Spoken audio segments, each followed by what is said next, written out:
दोस्तों हाल ही में मैंने एक हॉरर एनिमे देखा है जिसका नाम है डेथ परे। और ये एनिमे बहुत ही ज़्यादा अच्छी है।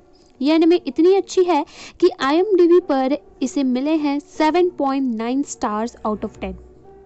इस एनिमे में टोटल 12 एपिसोड्स हैं और मैं इन्हें 6 पार्ट्स में कवर करूंगी। इसलिए आज के वीडियो में मैं पहले 2 एपिसोड्स को एक्सप्लेन करूंगी और जल्दी ही इस वीडियो की नेक्स्ट पार्ट भी आएगी जिसमें मैं आगे के एपिसोड्स को कवर करूंगी। और लास्ट वीडियो में मैं इस एनिमे से जुड़ी कई थ्योरीज भी बताऊंगी। अब मैं आगे के पार्ट्स कब लाऊंगी, ये बात इस पर डिपेंड करती है कि आप इस वीडियो को कितना पसंद करते हैं। आप लोग अपने अपने हेडफोन्स पहन लीजिए और चैनल को सब्सक्राइब भी कर लीजिए और स्टार्ट करते हैं वीडियो को।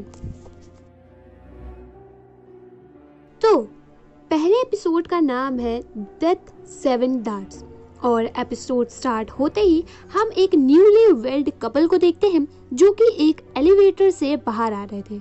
लड़के का नाम था तकाशी और उसकी पत्नी का नाम था माचिको।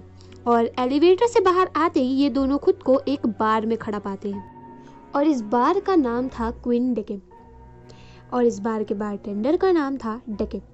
यहाँ डेकेम इस कपल से पूछता है कि उन्हें यहाँ आने से पहले का कुछ भी याद है क्या। और टू देयर सरप्राइज इन दोनों को ही ये बिल्कुल भी याद नहीं था कि ये दोनों यहाँ कैसे पहुँचे। अब यहाँ इनकी पूरी याददाश्त नहीं गई थी, मतलब इन्हें इनकी पिछली जिंदगी याद थी, पर इस बार में आने के थोड़ी देर पहले की इनकी मेमोरी इन्हें याद नहीं थी। और यहाँ डेकेम इनसे 5 बातें बोलता है।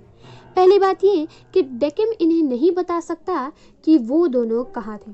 दूसरी बात ये कि इस कपल को यहाँ एक गेम खेलना पड़ेगा। तीसरी बात ये कि ये कौन सा गेम खेलेंगे ये चुनाव रैंडमली एक रूले से होगा। चौथी बात ये कि इस गेम में इनकी जान की बाजी लगी रहेगी। और पांचवी और आखिरी बात ये कि जब तक ये गेम ख़त्म नहीं हो जाता ये लोग इस जगह से बाहर नहीं जा सकते। अब जाहिर सी बात है डेकिम की ये सारी बातें सुनकर तकाशी और माचिको यहाँ से भागने की सोचते हैं, लेकिन लिफ्ट बंद था और बाहर जाने का कोई रास्ता नहीं था। और तो और डेकिम इन्हें कुछ डरावने मैनिक्विन्स दिखाकर डरा देता है जिनसे डरकर ये दोनों गेम खेलने के लिए तैयार हो जाते हैं। तो एक रेड कलर का बटन दबाने के बाद इन्हें जो गेम मिलता है खेलने के लिए वो था डार्ट्स। इस गेम में इन दोनों को ही 7 डार्ट दिए जाते हैं जिसमें इन्हें निशाना लगाना था डार्ट बोर्ड पे। कुछ पॉइंट्स लिखे हैं जिसे कि 5, 0, 1 और जैसे जैसे ये लोग पॉइंट स्कोर करेंगे वो 501 में से घटा दिए जाएंगे और गेम के एंड में जिसके पास भी सबसे कम पॉइंट्स रहेगा वो गेम जीत जाएगा। उसने ज़्यादा पॉइंट स्कोर किया होगा ऑब्वियसली। इस गेम में ट्विस्ट ये था कि डार्ट बोर्ड पर प्लेयर का हर एक बॉडी पार्ट दर्शाया हुआ था। डार्ट जिस पार्ट पर हिट करेगा अपोजिट प्लेयर के शरीर पर उसी जगह पर तेज दर्द होगा। यहाँ तकाशी के बोर्ड पर माचिको के बॉडी पार्ट्स थे और माचिको के बोर्ड पर तकाशी के बॉडी पार्ट्स को दर्शाया गया था। तो गेम शुरू होता है। पहली बारी तकाशी की थी और जब तकाशी डार्ट हिट करता है तो जिस जगह पर डार्ट लगता था वो माचिको के आर्म को दर्शाता है। माचिको के आर्म में इससे बहुत तेज दर्द होता है लेकिन वो कहती है कि वो ठीक है और अब मेरी बारी है। जब माचिको शॉट लेती है तब वो लंग्स पर हिट करती है जिससे तकाशी के सीने में बहुत तेज दर्द होता है। अब जाहिर सी बात है ऐसा दर्दनाक खेल कौन ही खेलना चाहेगा, तो इसलिए तकाशी एक प्लान बनाता है कि ये दोनों आगे के अपने सारे शॉट्स जानबूझकर मिस कर देंगे। इससे गेम भी खत्म हो जाएगा और इन्हें तकलीफ भी नहीं होगी। ये आइडिया सच में काफी अच्छा था और दोनों ऐसा करते ही हैं। लेकिन अपना 6th शॉट लेते वक्त तकाशी को रियलाइज होता है कि शायद जो इस गेम में हारेगा उसको सजाए मौत दी जाएगी, क्योंकि डेकेम इन्हें मैनिक्विन्स दिखाया था लटका हुआ और इन्हें लगा था कि वो ह्यूमंस थे। और अभी के पॉइंट टेबल के हिसाब से तकाशी 12 पॉइंट्स पीछे था माचिको से, क्योंकि पहला शॉट जो इन दोनों ने हिट किया था उसमें माचिको ज़्यादा स्कोर की थी। इसलिए तकाशी अपना 6th शॉट जानबूझकर डार्ट बोर्ड पर हिट करता है जिससे माचिको के फेस में तेज दर्द होता है। तकाशी कहता है कि ये उससे गलती से हुआ लेकिन हम जानते हैं कि उसने ऐसा जानबूझकर किया था। अब माचिको जब अपना 6th शॉट लेती है तो वो भी बोर्ड हिट करती है जिससे तकाशी की आंख में दर्द होता है।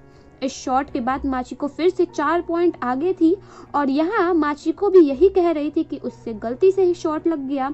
इस पॉइंट पर गेम अब काफ़ी सीरियस हो चुका था और ऐसे में माचिको तकाशी से कहती है कि अगर तुम्हें बोट हिट करना है तो प्लीज़ मेरे पेट वाले एरिया में हिट मत करना, क्योंकि मेरे पेट में तुम्हारा 10 हफ्ते का बच्चा पल रहा है। ये सुनकर तकाशी शॉक भी था और साथ ही साथ खुश भी था कि वो अब बाप बन रहा था।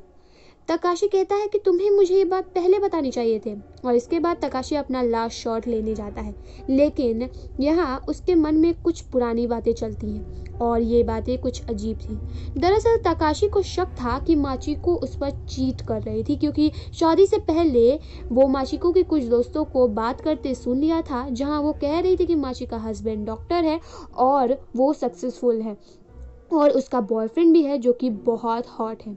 इन बातों से परेशान होकर तकाशी फिर से बोर्ड हिट करता है और वो भी उस एरिया में जिस पे माचिको का पेट रिप्रेजेंट हो रहा था।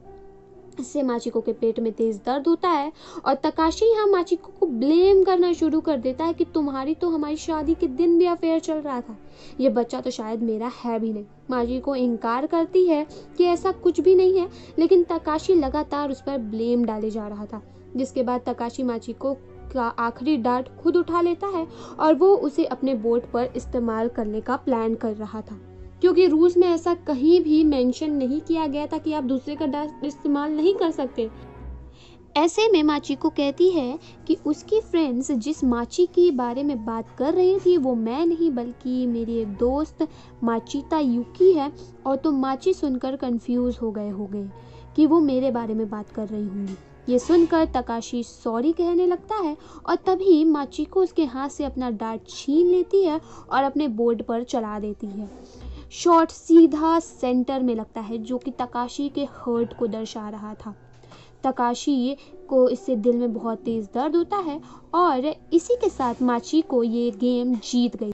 अब यहाँ पर ये बहुत बड़ी बात रिवील होती है कि असल में तकाशी और माचिको दोनों मर चुके हैं और मरने के बाद अभी ये लोग जहाँ हैं यहाँ इनका जजमेंट हो रहा है। जी हाँ, ये लोग अपने हनीमून वाले दिन एक कार एक्सीडेंट में ही मारे गए थे और इसलिए इनकी थोड़ी देर पहले की मेमोरी गायब हो गई थी ताकि यहाँ इनको जज किया जा सके। अब इनकी सारी मेमोरी वापस आ गई थी, यानी गेम खत्म होते ही विक्टिम्स को उनकी मौत की मेमोरी वापस आ जाती है। इनका एक्सीडेंट भी इसीलिए हुआ था क्योंकि तकाशी को शक था कि माचिको अपने फ़ोन पर किसी और से बात कर रही है और ड्राइव करते वक्त दोनों में छीना झपटी हो जाती है फ़ोन को लेकर, जिससे इनकी कार का एक्सीडेंट हो गया। और ये सब रिवील होने के बाद तकाशी और भी पागलों जैसी हरकत करने लगता है और वो माचिको को फिर से ब्लेम करने लगता है कि तुम्हारे पेट में मेरा बच्चा तो बिल्कुल नहीं था। इस पॉइंट पर माचिको यहाँ से जाने लगती है और हमें यहाँ एक कट सीन दिखाया जाता है जिसपे माचिको एक्चुअली किसी दूसरे इंसान के साथ सोई थी। माचिको यहाँ अचानक से कहती है कि तुम सही थे, ये तुम्हारा बच्चा नहीं है, तुम्हारे जैसे इंसान से कौन ही प्यार करेगा, मुझे तो बस तुम्हारे पैसों से मतलब था। अब ये बात सुनते ही तकाशी आग बबूला होता है और वो माचिको मारने जाता है, लेकिन यहाँ डेकिम अपने स्पाइडर वेब वाले पावर से तकाशी को रोक लेता है। इसके बाद डेकिम इन दोनों को अलग अलग लिफ्ट्स में डाल देता है जो कि इन्हें अलग अलग जगह ले जाएगी बेस्ड ऑन कि डेकिम क्या जजमेंट किया है। अब यहाँ हम पहले एपिसोड के पोस्ट क्रेडिट सीन में दो लड़कियों को देखते हैं जो डेकिम से पूछती हैं कि उसका जजमेंट क्या था, और यहाँ हमें बताया जाता है कि तकाशी की आत्मा को रीइंकार्नेशन के लिए भेज दिया गया है, यानी पुनर्जन्म के लिए। वहीं माचिको की आत्मा को वॉइड में भेज दिया गया, यानी एक ऐसा गहरा अंधकार जहाँ से कोई भी वापस नहीं आ सकता। ये हम लिफ्ट के ऊपर जलती लाइट से भी समझ सकते हैं। वाइट मतलब पुनर्जन्म और रेड मतलब वॉइड। अब आप ये पूछेंगे कि ये दोनों लड़कियां कौन थी जो डेकिम से सवाल पूछ रही थी। वेल, इनके बारे में हमें आगे के एपिसोड्स में बताया जाएगा। यहीं पर पहला एपिसोड एंड हो जाता है। एपिसोड 2 का नाम है डेथ रिवर्स और इस एपिसोड में हमें इस जगह के बारे में कुछ और बातें बताई जाती हैं। अब इस एपिसोड की स्टार्टिंग में हम उन्हीं दो लड़कियों को देखते हैं जिन्हें हमने पिछले एपिसोड के एंड में देखा था। इन लड़कियों में जो ब्लू हेयर वाली लड़की है उसका नाम है नोना, और ये इस पूरे जगह की एक तरह से मैनेजर है। और ये जो दूसरी लड़की है उसका नाम हमें नहीं बताया गया है अभी, तो फिलहाल हम इसे नो नेम से बुलाएंगे। तो इस एपिसोड में हम इन दोनों को एक ट्रेन में जाते देखते हैं जहाँ कई और आर्बिटर्स थे, यानी वो लोग जो कि वही काम करते थे जो डेकिम का है। इससे ये प्रूव होता है कि इस जगह पर कई लेवल्स हैं जहाँ जजमेंट पास किया जाता है अलग अलग आर्बिटर्स द्वारा। अब नोना नो नेम को लिफ्ट में ले जाती है और लिफ्ट को एक लड़का ऑपरेट कर रहा था जिसका नाम था क्लेविस। लिफ्ट 15th फ्लोर पर पहुंचती है जहां डेकिम का क्वीन डेकिम है। अब यहाँ नोना नो नेम को वहाँ का पूरा प्रोसेस बताते हुए कहती है कि गेस्ट यानी मरे हुए लोगों की आत्माओं को यहाँ आने से पहले उन लोगों की लाइफ की मेमोरीज को कंबाइन करके आर्बिटर्स को भेजा जाता है और ये मेमोरीज फोटो के फॉर्म में होती थी। इसके बाद डेकिम लोगों को वहाँ पे गेम खेलने के लिए मजबूर करता है और गेम को इस मोड़ पे ले जाया जाता है कि लोगों के अंदर का सबसे भयानक चेहरा या फिर हम कहें उनका असली चेहरा सामने आ जाए। और यहाँ डेकिम को भी पता नहीं होता कि लोगों वहाँ क्या सोच रहे हैं या फिर आगे वो क्या करने वाले हैं। और गेम खेलने के दौरान लोग जैसा बिहेव करते हैं उस आधार पर डेकिम जजमेंट पास करता है। अगर अच्छा बर्ताव करते हैं तो उन्हें रीइंकारनेशन मिलता है, पर अगर बर्ताव बुरा है तो गहरा काला अंधकार यानी वॉइड। अब नोना ये सारी चीज़ें नो नेम को इसलिए समझा रही थी क्योंकि नो नेम वहाँ डेकिम की असिस्टेंट बनकर वहाँ काम करने वाली थी। नोना नो नेम को बैकस्टेज से वहाँ हो रही सारी चीज़ें दिखाती है, यानी तकाशी और माचिको वाला केस यहाँ हमें एक अलग ही पर्सपेक्टिव से फिर से दिखाया जाता है। गेम खत्म होने के बाद डेकिम नो नेम से पूछता है कि उसे डेकिम का जजमेंट कैसा लगा। अब यहाँ नो नेम एक अलग ही पर्सपेक्टिव से जवाब देती है जो कि काफ़ी शॉकिंग था। नो नेम यहाँ कहती है कि पूरे गेम के दौरान माचिको काफ़ी परेशान दिख रही थी, तो ये पॉसिबल है कि माचिको बस एक बार किसी और के साथ नाइट स्पेंड की होगी और जिससे वो पछता भी रही होगी, और इस मेमोरी का इमेज डेकिम के पास है। इससे ये भी पॉसिबिलिटी है कि माचिको के बच्चे का बाप उसका पति तकाशी ही था, और हमने देखा कि तकाशी एक ऐसा इंसान था जो कभी भी किसी पर ट्रस्ट नहीं करता था, अपनी पत्नी पर भी नहीं, जबकि माचिको कुछ इधर उधर नहीं की थी सिवाय एक गलती के। अब इसके कारण कार में फ़ोन की छीना झपटी हुई और इनका एक्सीडेंट हुआ। देखा जाए तो इनके मरने का कारण तकाशी है, यहाँ तक कि इनका होने वाला बच्चा भी तकाशी के कारण मारा गया। और माचिको नहीं चाहती कि मरने के बाद भी तकाशी इस गिल्ट में रहे कि उसका पूरा परिवार उसकी वजह से बर्बाद हो गया, इसलिए माचिको शायद जानबूझकर सारा इल्ज़ाम अपने ऊपर ले ली, ये कहकर कि तकाशी का बच्चा नहीं है और वो उससे प्यार नहीं करती और वो उसके साथ सिर्फ पैसों के लिए थी आदि इत्यादि। इससे तकाशी के अंदर का गिल्ट नहीं रहेगा कि उसकी वजह से सब बर्बाद हुआ, एंड इट्स क्वाइट पॉसिबल कि माचिको बस तकाशी को प्रोटेक्ट कर रही थी और वो सच में तकाशी से प्यार करती थी। अब ये सब सुनकर डेकिम सोच में पड़ जाता है और अपने ही जजमेंट को जज करने लगता है कि कहीं उसने गलत डिसीजन तो नहीं ले लिया। अब वहीं नोना भी डेकिम से कहती है कि वो आगे से ध्यान रखे और इमोशंस को ध्यान में रख कर ही डिसीजन ले।